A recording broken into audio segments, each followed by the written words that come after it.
This is RTV6 News at 7, working for you. Now at 7, more than 9 million cases of coronavirus have been reported around the world. We're getting a look at where Indiana stands when it comes to the pandemic. Thanks for joining us here at 7 o'clock. I'm Mark Mullins. And I'm Amanda Starrentino. Today, Dr. Anthony Fauci told lawmakers on Capitol Hill testing will be ramped up across the country. Meanwhile, cases are spiking in 25 states with an increase in young people testing positive. Now, today, the State Department of Health reported an additional 14 deaths and 331 coronavirus cases in Indiana. According to the Regent Street Institute, Indiana's data is showing an overall decrease in the rates of positive tests, deaths, and hospital admissions for COVID-19. And today, the city of Indianapolis announced it is expanding its program that helps businesses buy personal protective equipment. Not-for-profit organizations will now be able to apply for grants to cover PPE costs. The program will be managed by the United Way of Central Indiana. Well, it's been months since many businesses in downtown Indianapolis have been filled with customers. Just as coronavirus restrictions have been eased, some restaurants and stores were boarded up after windows and where protests turned violent. RTV6's Cameron Riddle spoke with a business owner who says after months of disruptions, downtown Indy needs some help or it may never be the same. In downtown Indianapolis, this is the new normal. Boarded up businesses trying to recover from a pandemic and a weekend of riots in late May that left windows broken and businesses looted with fewer customers. Very slow. It's slow. People are still nervous about coming downtown. Chris Carnevas had a front row seat watching downtown Indy go from lively to ghost town. Carnevas owns Jack's Donuts on Market Street. His donut shop was the first business to be damaged when peaceful protests turned into violent riots on May 29th. He says business downtown is slowly increasing, but believes the economic damage is already done. We've lost a lot of business downtown. I think when this all shakes down, I think we're going to end up with a lot of empty real estate. Jack's Donuts is one of the businesses that is reopened, but with wood panels covering the windows. One panel greets Carnevas daily, bearing a message from protesters apologizing for the damage to his shop, but explaining that they had to be heard. Carnevas says many business owners plan to keep the boards up until city leaders address the concerns of protesters. He says business owners would like to have a word too. The mayor, we haven't heard from the mayor. The mayor's been in hiding since this all happened. His job is to make sure that the city is a safe, secure place. He should be out meeting with the business owners of the community, and he's failed to do that. We've heard nothing from him since this has happened. Carnevas says in this time of uncertainty, more leadership is needed to create a new balance of bringing customers back to downtown while also making sure protesters are being heard as well. We need people to come downtown. We need people to come see our establishments and spend money and revitalize the city. In Indianapolis, Cameron Riddle, RTV6. Well, Cameron reached out to Mayor Hogsett's office after talking to Chris Carnevas. Deputy Communications Director Mark Bodie says, quote, the mayor's office has been in continued contact with downtown establishments and associations throughout the past several months. We are working to maintain the lines of communication with businesses on reopening from both the pandemic and the protests, while also supporting advocacy organizations, including Downtown Indy, to support businesses during this difficult time, end quote. Racism has been a major concern when it comes to policing, but Central Indiana's largest school district says there is racial inequity when it comes to education. Today, the Indianapolis Public School District announced it is passing a racial equity policy, and on Thursday, the district is holding a virtual town hall discussing race in and outside the classroom. RTV6's Stephanie Wade found out those efforts have been in the works for years. We've been discussing this even before this horrible George Floyd incident. Indianapolis Public Schools says they've been working on anti-racism efforts for years, starting back in 2015, requiring all of its teachers, staff, bus drivers, even food service employees undergo a 2-day racial inequity training. Where they learn about systemic racism, where they learn about how it runs through everything, education, health, housing. A district where more than 70% of its students are Black and brown. The IPS Racial Equity Office director says addressing racial disparities is their top priority. It's the same group of children that are always at the bottom. You got to start asking questions about why this happens. Through study groups, working with principals, and establishing equity teams within each school, we help teachers start examining their belief system, that we aren't just talking about white teachers either. We're talking about all teachers, because racism can be internalized by Black and brown people. Many not even realizing racial biases may be blocking their ability to see the brilliance and potential in students. If that student's skin color is Black or brown, automatically, in way too many cases, your expectations sink to the ground. Come fall, IPS tells me they're hoping to involve students in this training after trying it last summer with a small group of seniors for the first time. We want to hear more from the students on their experiences that they've gone through this COVID-19. We want to hear from them. We think that they should be having the same kind of racism training that our teachers are getting. Stephanie Wade, RTV6. Checking in now, Storm Team 6 Chief Meteorologist Kevin Gregory. Kevin, you can definitely feel those cooler temperatures today. The cold front that generated those thunderstorms last night has opened the door to the lower humidity and more comfortable temperatures. It's 73 in Peru, also in Muncie, 3 degrees warmer in Indianapolis. I want to show you the radar in 1 second. Temperatures all in the metro area, 74 to about 77 degrees. As you look at the radar, not much happening central Indiana, just a few clouds. Let's slide over toward Champaign. A couple of showers there will try to cross the Wabash River as they slide south and east. I think they'll begin to fade away, but you could have a couple of sprinkles. 7 o'clock tonight, Terre Haute, Sullivan, and Greene County. That slides to the south and east, produces some cloud cover, but in most cases will stay dry. Out the door in the morning. Sunshine will return, low humidity and temperature right around 60. We'll warm up from there. We'll focus on our next best chance for thunderstorms coming up. Residents of a Carmel neighborhood are taking on their homeowners association after hearing geese in the area are going to be killed. RTV6's Troy Washington is working for you to explain why the geese are in danger and what residents have to say about the upcoming HOA vote. In Lexington Farms and Carmel, residents say this is what you can expect to see daily, but soon the 70 geese who roam here could be gone. The board has decided 3-2 to move forward with their plan to euthanize the geese. Danielle Boersma has called the neighborhood home for 2 decades. She says residents got to fill out a survey about the geese after the decision was made. And she's told the opinions disclosed in the survey won't keep the homeowners association from getting a permit, hiring someone, and killing the geese. Communication in general from the HOA is excellent. It's just been a little bit different with the geese situation.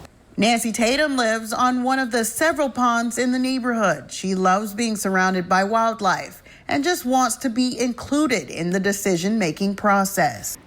We want to have a revote. We want to be heard. We want to have people come to a meeting that is all for this goose issue, killing the geese. These residents say killing the geese isn't the right move because geese are drawn to their neighborhood, so more are bound to show up. There's all kinds of wildlife that are going to be around ponds. If you don't want to experience the joy of wildlife, then don't move to a neighborhood that's got ponds. Working for you in Carmel, Troy Washington, RTV6. Well, we reached out to the president of the HOA. He says he is working on a response that is reflective of all of the HOA board's volunteer members. The IRS is warning about an uptick in scams. I'm Call 6 Investigates Kara Kenny. We'll tell you what to look out for and hint it's not coming in the form of a phone call. And schools will be a little different this fall, and so will a local school supply drive. What Indy Backpack Attack is doing to change its plans and support students this year.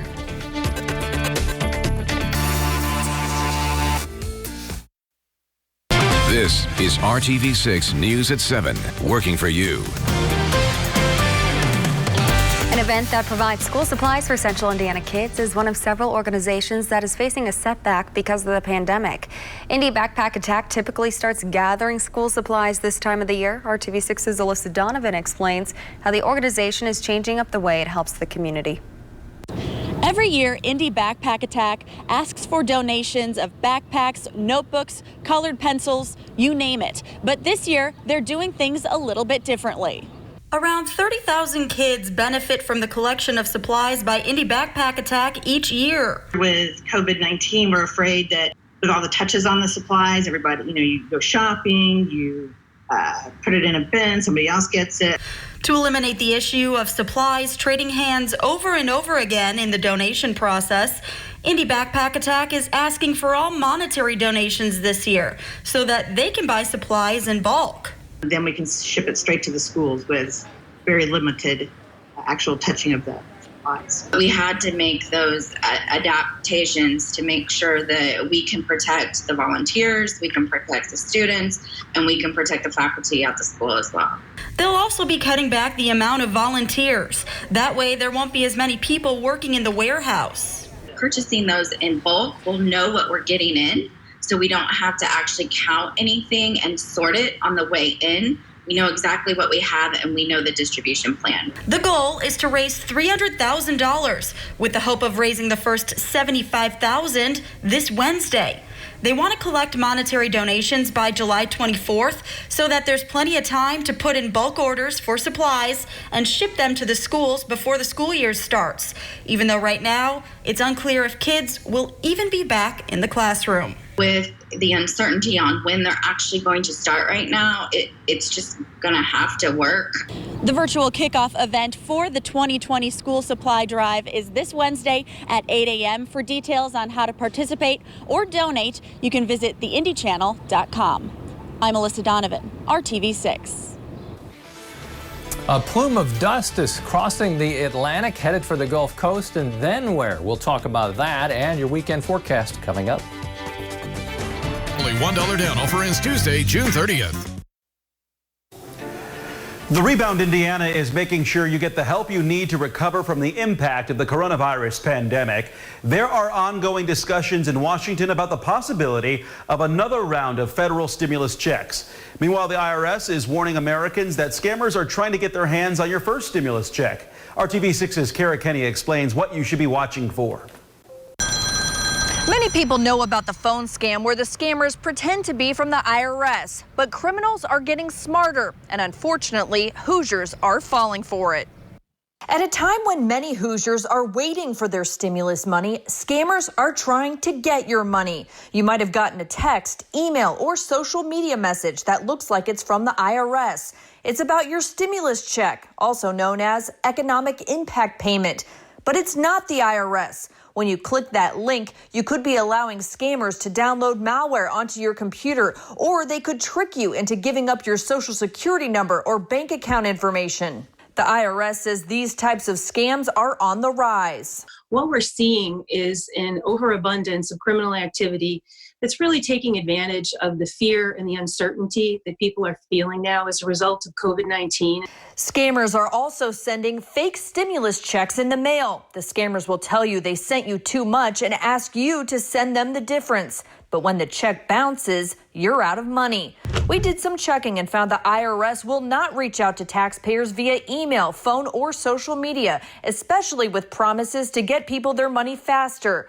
IRS communications will come via snail mail. The IRS wants you to report these scams so they can investigate. We are committed to finding them regardless of where they are. We have partnerships with domestic investigative agencies and overseas law enforcement as well. So there's really no place for them to hide anymore. If you're not sure about a phone call or email, hang up or delete the message and call the IRS directly at 1-800-919-9835. They recently added 3,500 phone operators to help answer your questions. We trace the money, we find the perpetrators, and we bring them to justice. If you've been a victim of one of these scams, you can report it to the National Center for Disaster Fraud Hotline at 1-866-720-5721. We've also included links on how you can report it in this story on our website, WRTV.com, and the RTV6 app. Reporting in Indianapolis, Kara Kenny, RTV6. I want to start tonight with something that you're likely to hear more about as we get later into the week, into the weekend. We got a global view here. The Saharan Desert in Africa, the dust plume has been picked up by what we call the trade winds or the easterlies, and it takes things from east to west across the Atlantic. It steers a lot of the hurricanes, tropical storms, and in this case, steering this plume of dust. It will reach the Gulf Coast states, and I'll show you how it may impact portions of the Midwest. Here's the forecast for that kind of dust cloud to move in areas, especially south of the Ohio River into the weekend. If we see it, the biggest impact would be the haze in the sky and then very colorful sunrise and sunset. As you can see, the only thing in the sky now, just a few fair weather cumulus clouds across central Indiana. That's looking west. It was about the wind today, but winds have changed. The humidity's down, the temperature's down, it's more comfortable. Last night at this time, we were building thunderstorms ahead of the cold front that brought that change in wind direction. Tomorrow and Thursday, still comfortable. Friday, we turn the light switch and we're right back in the upper 80s with humidity. Over the weekend, thunderstorm chances are there along with very humid conditions. There's your daily chance for showers and thunderstorms. May have overstated our probability of rain for tomorrow, but about 30%, especially north of Indy. Humidity's lowest tomorrow and Thursday. It peaks Friday into the weekend. More tropical feel there. I showed you at the top of the newscast a couple of showers near Champaign crossing Interstate 57. Could have a couple of sprinkles in the western portion of the state here in the next few hours, but those fade away. Very comfortable tomorrow morning. Upper 50s to around 60. Tomorrow afternoon to the north, slight chance that we have a pop-up shower or thunder shower. As this plays out, you can see 7 to 11, a couple more, mainly to the north and northeast of Indianapolis. Thursday temperatures at or a little below average. It's the base temperature from which we'll warm up. Temperatures are moving toward the upper 80s on Friday. And over the weekend, these overnight lows just don't cool off. We'll be in the low 70s and temperatures middle to upper 80s, and that's for Friday through Tuesday of next week. Back to the summer feel. We'll be right back with more news at 7 after this.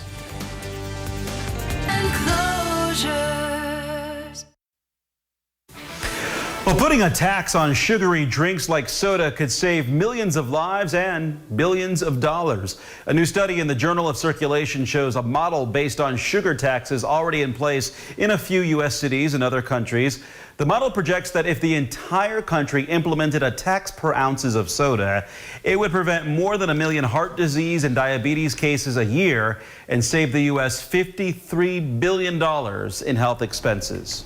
Car rental companies like Hertz are shutting down as a result of the pandemic and selling off their fleets. It works out for dealers unable to replenish their used car supply right now, and a senior director at J.D. Power says it could be a good deal for consumers as well. Renter cars are maintained and kept clean, but they usually have higher miles. Remember, a dealer does not have to disclose if a car was a rental. You can still find that out on your own with a vehicle history report. Thank you for making RTV6 your choice for news. Our next newscast is tonight at 11. We hope you join us. Have a great evening.